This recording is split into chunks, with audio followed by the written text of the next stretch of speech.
de enfoques. Y luego con el tema del exilio, de la novela del exilio, que yo creo que es un tema de los investigadores, lo tienen que resolver los investigadores, no los escritores. Yo me he visto ya en varios incluso mesas redondas, donde me parece fastidioso, chavista, fastidiarme y hacia botearme la mesa. Hay uno por lo menos siempre. Entonces te empieza a insultar y tal, y tú te sonríes y te sigue diciendo groserías. Tengo 15 años en ese disgusto. Y tú una de las cosas que te dicen, bueno, qué exilio, tal. Yo digo, vamos a ver, ¿dónde he dicho yo? ¿Dónde me he mencionado como exiliado? Si ahora mismo estoy aquí, o sea, yo me fui a estudiar. ¿Cuál de esos autores ha dicho biográficamente, hablando de su biografía, que está exiliado? Entonces yo tendría cuidado con el término, porque hablando en rigor, los escritores que estamos escribiendo sobre esos temas, nosotros no estamos en el exilio, nos hemos ido fuera. Entonces eso por un lado sería una diferenciación importante e interesante. Ahora, recordemos que la literatura, y ustedes están estudiando para ser investigadores, una cosa es la biografía del autor y otra cosa es su obra literaria. Sí creo que hay una literatura del exilio donde se habla de personajes que están viviendo en algún caso exilio político, o en otro caso el exilio voluntario, o en otro caso el exilio económico, que después dar otros términos. Yo creo que ahí los investigadores tienen un trabajo bien bonito y bien interesante que hacer, y es colocarle un nombre a ese corpus, ¿no? Quizás en la literatura del exilio no sea más ajustado, porque te remitiría a lo que es la literatura argentina y chilena de los años 70, ¿no? Quizás a esto habría que ponerle otro nombre, pues eso puede ser bien bonito, ¿no? Que un investigador diga, yo el caso venezolano lo quiero singularizar.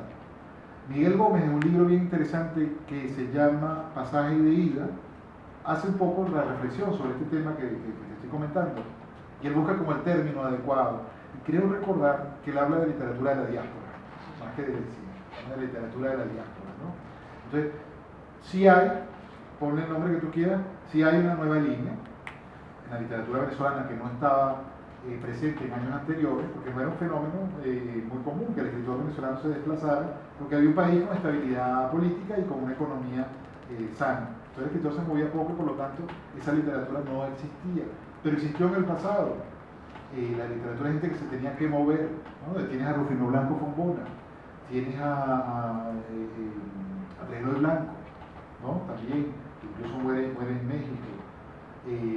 Tienes a un escritor interesantísimo, Rafael Bolívar Coronado, que también se fue a Barcelona y muere allí. Rafael Bolívar Coronado, perdonen el inciso, si alguien está haciendo tesis, le sugiero, que es un gran tema. Rafael Bolívar Coronado es un escritor que estafó a media España y a media Venezuela inventándose unos libros. Es el autor de La Letra de la Maya Negra, que es un autor que aquí todavía siguen cerrando las fiestas con esa canción. Pues en mi época era un autor muy odiado porque significaba que se había acabado la fiesta. Bueno, Rafael Bolívar Coronado, que es un caso interesantísimo, muere en el exilio en Barcelona, pero él les logró colar a editores allí en España algunas crónicas de Indias falsas, ¿no? Hay una muy buena, bueno, la que yo conozco, donde habla del heroico cacique Yaracuy, que no existió.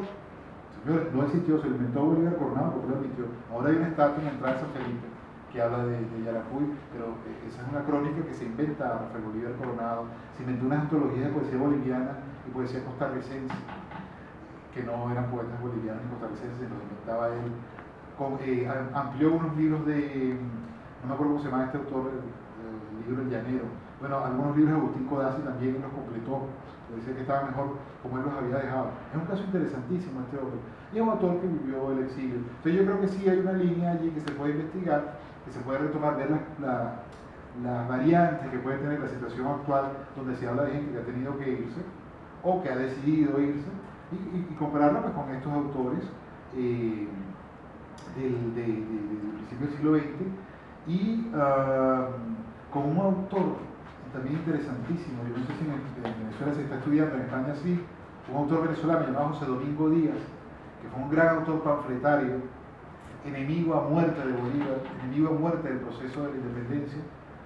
José Domingo Díaz fue incluso un destacado médico que creo que está excluido de las historias de la medicina en Venezuela, porque bueno, por Dios, se metió con el padre de la patria.